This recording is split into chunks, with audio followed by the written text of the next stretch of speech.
Olá, colegas e curiosos. Meu nome é Fernanda de Maica Assunção e esse é o Diário de uma ultrassonografista volante. Quantas vezes você já não escutou a expressão "não se deixe enganar pelas aparências" ou então "as aparências enganam"? E quantas vezes você já não realmente se deixou enganar pela aparência de um livro, ou então de um DVD, ou então de um cartaz de filme que você pensou que ia ser horrível, porque o cartaz era uma tosquice, e você pensou, não vou assistir isso daí, mas daí alguém insistiu, você assistiu e no fim, tadã, você adorou. Aquilo foi uma felicidade, uma surpresa muito boa. Isso acontece volta e meia na medicina veterinária, especialmente na área em que eu trabalho, que é a imaginologia ou ultrassonografia veterinária. Eu vou diversas vezes esperando encontrar uma alteração importante em algum órgão devido às alterações funcionais ou bioquímicas ou laboratoriais que aquele órgão aparentemente apresentava.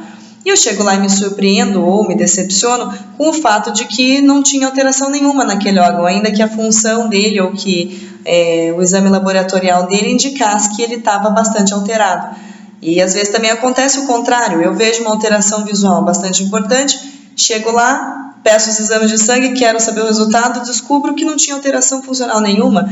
Isso deixa a cabeça da gente bem doida, assim. Mas daí a gente começa a pensar no quanto isso realmente acontece, das aparências enganarem. Porque afinal, muitas vezes um órgão está alterado na sua função, como por exemplo o fígado, tá com a LT alterada, com a GGT alterada, bastante alterada, e isso deixa o clínico bem preocupado e você já com aquela cabeça pensando que vai encontrar alguma coisa no fígado. Mas daí você não encontra e você se lembra do seguinte: o fígado é um órgão que consegue se regenerar sozinho. Ele tem uma capacidade regenerativa bastante alta em relação a quase todos os outros órgãos que a gente tem dentro do abdômen.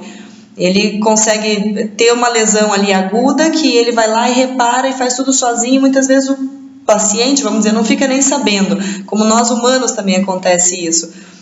Conosco também pode acontecer isso. A gente tem uma alteração no fígado que você descobre acidentalmente, às vezes no exame de sangue, e você não estava sentindo absolutamente nada porque ele estava dando conta do recado de fazer tudo sozinho. E no exame de imagem não aparece nada, porque afinal ele se regenera. Então, até chegar no ponto de que aquela lesão funcional vai aparecer como uma lesão visual no fígado, exige muita lesão ali, como é, por exemplo, o caso da cirrose hepática, que muitas vezes apresenta uma alteração visual importante, que você olha e fala, isso tem carinha de cirrose.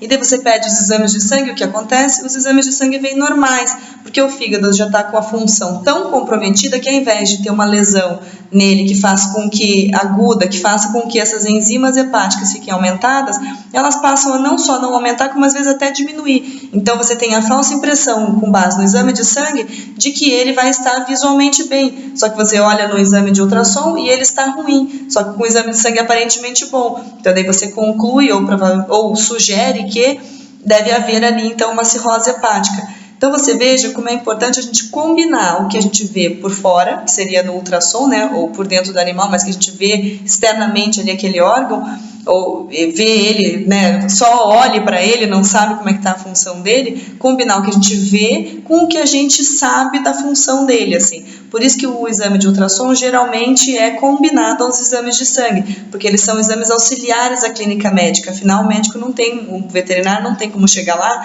colocar a mão em cima do paciente com uma bola de cristal e adivinhar o que ele tem. Ele precisa de ajuda para entender um bichinho que não conversa com ele, que não fala diretamente com ele. Daí entra o ultrassom e os exames de sangue junto, combinados para fazer um combo maravilhoso que vai ajudar o clínico a chegar em alguma conclusão. Aí, às vezes, você chega ali, o proprietário, então, ou o tutor, o cliente, enfim, criou uma expectativa bastante grande em cima do teu exame de ultrassom. Porque afinal você conversa com ele, ele te pergunta, ele fala, dá para ver o rim? Você fala, dá para ver o fígado? Dá para ver tudo que tem dentro do abdômen. Aquilo empolga muito o proprietário. Então ele pensa, essa daí vai encontrar a solução do problema do meu bichinho. E você, para a decepção dele naquele momento, fala, olha, infelizmente eu não encontrei nada que justifique o quadro clínico dele. Só que o que é que está acontecendo? E a pessoa, nossa, né, como é que eu fiz um exame, que a pessoa veio aqui, olhou tudo e não achou nada e meu bicho não está comendo. Aí a gente vai conversando, trocando uma ideia, enquanto eu estou fazendo o laudo ali, vou conversando com o proprietário, ou então enquanto eu estou fazendo o próprio exame mesmo, estou olhando aqui para a tela e estou conversando com o proprietário do lado. E daí a gente vai descobrindo que de repente, ele sofreu um trauma na semana passada, brigou com o cachorro do vizinho, faleceu algum parente nosso e tal, e daí de repente não tinha nada abdominal ali que justificasse, por exemplo, uma hiporexia. Isso acontece também quando você tem um aumento de volume abdominal. Todo mundo vê uma fêmea não castrada, vai pensar diretamente em piometra, então vai encaminhar para o teu exame de ultrassom. Você vai fazer ultrassom e descobre que está com líquido livre abdominal, ascite. Ai, meu Deus, por que será, né? Não tem nada, será que foi uma piometra rompida? Não foi, não sei o quê. Aí você vai lá, faz uma centese abdominal e coleta um pouco desse líquido e vê que o aspecto dele é serosanguinolento, por exemplo. Aí você fala, ah, como é que está a ausculta desse paciente? Conversa com o clínico, puxa, acabei não auscultando, vamos auscultar lá. A gente ausculta e descobre que o cão tem um sopro cardíaco, vai para ecocárdio, conclui-se que ele era cardiopata. Então, ou seja, as alterações, às vezes, que a gente encontra no abdômen, elas não são exclusivas do abdômen, sabe? Porque, novamente, as aparências enganam, afinal.